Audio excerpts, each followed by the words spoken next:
Channel of Vadodara. Dabhoi તાલુકાના મંડાળા ગામે શ્રી વાઘેશ્વરી માતાજી મંદિરનો પુનઃ પ્રાણ પ્રતિષ્ઠા મહોત્સવ યોજાયો હતો। ડભોઈ તાલુકાના મંડાળા ગામે સ્વર્ગસ્થ રીનાબેન ઉર્ફે રમીલાબેન શશિકાંતભાઈ પટેલના સ્મરણાર્થે કુળદેવી વાઘેશ્વરી માતાજીની પુનઃ પ્રાણ પ્રતિષ્ઠા મહોત્સવ યોજાયો હતો। આ પ્રસંગે શોભાયાત્રા તથા શ્રીફળ હવન યજ્ઞ કુંડમાં અને મંદિરને અર્પણ વિધિ તેમજ ધારાસભ્ય શૈલેષભાઈ મહેતા તથા સમગ્ર પરિવારના હસ્તે કરવામાં આવી હતી। આ પ્રસંગે શોભાયાત્રા તથા શ્રીફળ હવન યજ્ઞ કુંડમાં અને મંદિર અર્પણ વિધિ ધારાસભ્ય શૈલેષભાઈ મહેતા તથા સમગ્ર પરિવારના હસ્તે કરવામાં આવી હતી। ત્યારબાદ સંતોના આશીર્વાદ બાદ મહાપ્રસાદનું આયોજન કરવામાં આવ્યું હતું। આ પ્રસંગે સમાજના આગેવાનો તેમજ ગ્રામજનો મહાનુભાવ સહિત સાધુ સંતો મોટી સંખ્યામાં ઉપસ્થિત રહ્યા હતા।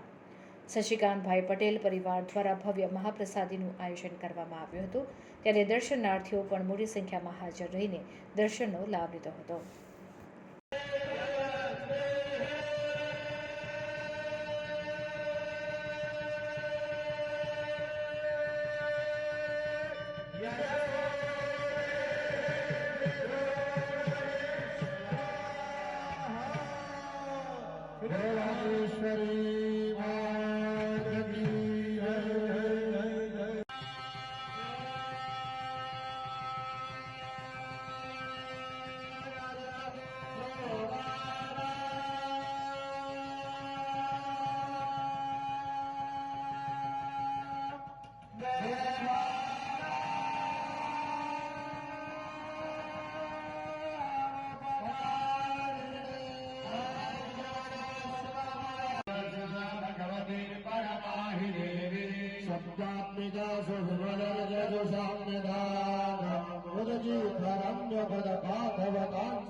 दुर्गा